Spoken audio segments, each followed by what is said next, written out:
Hello friends, স্বাগত জানাই আপনাদের আমার নতুন ভিডিওতে। বন্ধুরা, আজকে সোমবার মার্কেট খুবই খারাপ। উপরের হাই থেকে প্রায় 600 পয়েন্ট নিফটি নিচে এসে ক্লোজ দিয়েছে। মার্কেট খুবই খারাপ ক্র্যাশ হয়েছে। তো হওয়ার কারণ হচ্ছে নিফটিতে মাত্র 150টি স্টকই আজকে গ্রিনে ছিল এবং রেডের সংখ্যা ছিল প্রায় 2664টি শেয়ার, যা রেশিও অনুপাত করলে একের বিপক্ষে প্রায় 15খানা শেয়ার পড়েছে। তো দিনের মাঝে দুবার নিফটি 150 পয়েন্ট করে রিকভার করার চেষ্টা করেছিল। প্রথম রিকভারি এসেছিল 1টা বেজে 30 মিনিটের সময়, যখন প্রধানমন্ত্রী বলছিলেন যে মিডল ইস্টের যুদ্ধের ব্যাপারে, যে আমাদের দেশ কতটা মজবুত। তা একটুখানি রিকভারি এসেছিল, কিন্তু নিফটি উপর উপর থেকে হাই সেলিং প্রেশার আসার জন্য নিফটি উপরে টিকতে পারেনি।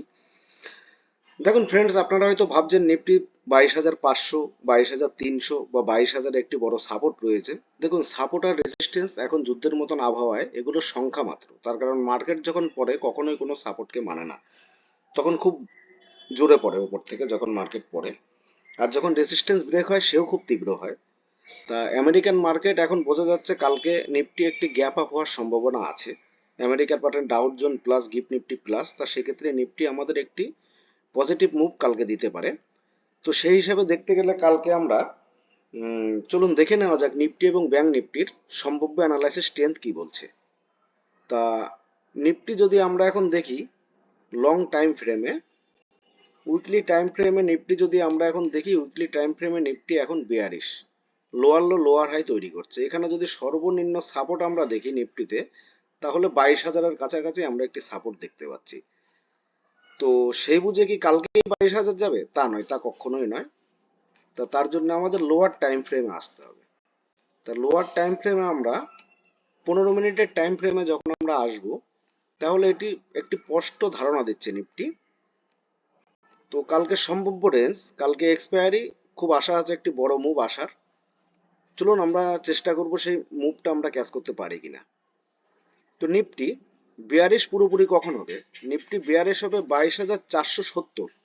22,470-এর নিচে যদি 15 মিনিটের একটি রেড ক্যান্ডেল ক্লোজ দেয়, তাহলে প্রথম টার্গেট হবে 22,400 এবং সেকেন্ড টার্গেট হবে 22,300। কিন্তু অবশ্যই মাথায় রাখবেন 15 মিনিটের একটি রেড ক্যান্ডেল ক্লোজ হওয়া দরকার।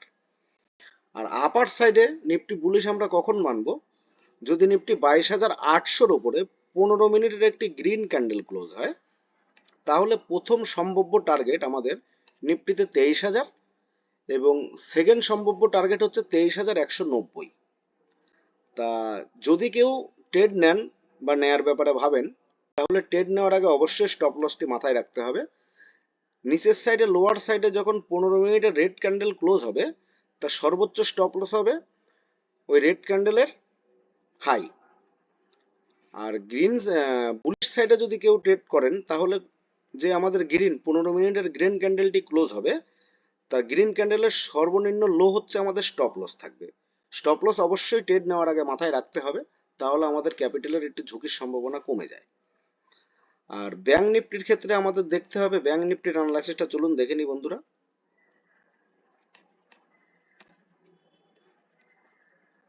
চলুন ফ্রেন্ডস, ব্যাংক নিফটির অ্যানালাইসিসটা আমরা করে নিই। ব্যাংক নিফটি হায়ার টাইম ফ্রেমে কিন্তু বিয়ারিশ। যদি আমরা লোয়ার টাইম ফ্রেমে, আমাদের ইন্টারডের জন্য ভাবতে হবে লোয়ার টাইম ফ্রেম। তা 15 মিনিটের টাইম ফ্রেমে আমরা যদি দেখি নিফটি, তাহলে কালকে নিফটির একটি এক্সপায়ারি, সেহেতু ব্যাংক নিফটিতে একটি বুলিশ মুভ অথবা বিয়ারিশ মুভ আসার সম্ভাবনা আছে। তা কখন আমরা ট্রেডের জন্য ভাবতে পারি? যদি দেখি 52,400-র উপরে একটি 15 মিনিটের স্ট্রং গ্রিন ক্যান্ডেল ক্লোজ হয়েছে, তাহলে সম্ভাব্য ব্যাংক নিফটির টার্গেট হবে আমাদের 52,680। আর বিয়ারিশ পুরোপুরি কখন ভাবতে পারি? যখন 51,200-র নিচে 15 মিনিটের একটি রেড স্ট্রং ক্যান্ডেল ক্লোজ হবে। আমাদের প্রথম টার্গেট হবে 51,000, সেকেন্ড টার্গেট হবে 50,800। তবে অবশ্যই মাথায় রাখতে হবে 51,000 আমাদের স্ট্রং সাপোর্ট রয়েছে। তা সেখানে আমাদের প্রফিট বুকিং আসার একটা সম্ভাবনা আছে। যদি 51,000-এর নিচে মার্কেট আরো বিয়ারিশ হয়, সেক্ষেত্রে 50,800-তে আসার সম্ভাবনা আছে। তো সেক্ষেত্রে আমাদের ওপরের সাইডে কখন হবে? ওপরের সাইডে বুলিশ কখন আমরা ভাবতে পারি? বুলিশ ভাবতে পারি 52,400-র উপরে যখন গ্রিন ক্যান্ডেল ক্লোজ হবে, প্রথম টার্গেট 52,680 যাওয়ার সম্ভাবনা আছে। তো এক্ষেত্রে ট্রেড নেওয়ার আগে স্টপ লসটি অবশ্যই মাথায় রাখতে হবে। স্টপ লস হওয়া উচিত যে গ্রিন ক্যান্ডেলটা ক্লোজ দেবে 52,400-র উপরে, সেই গ্রিন ক্যান্ডেলের সর্বনিম্ন লো পর্যন্ত আমাদের স্টপ লস।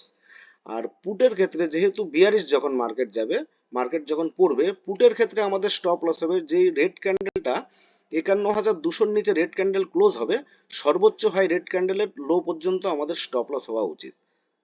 অবশ্যই এটা মাথায় রাখতে হবে, স্টপ লস। ঠিক আছে ফ্রেন্ডস, আমি এই বলে আমার ভিডিওটি আজকে শেষ করছি। ভিডিওটি কেমন লাগলো অ্যানালাইসিস আপনারা জানাবেন কমেন্ট করে অবশ্যই। ধন্যবাদ।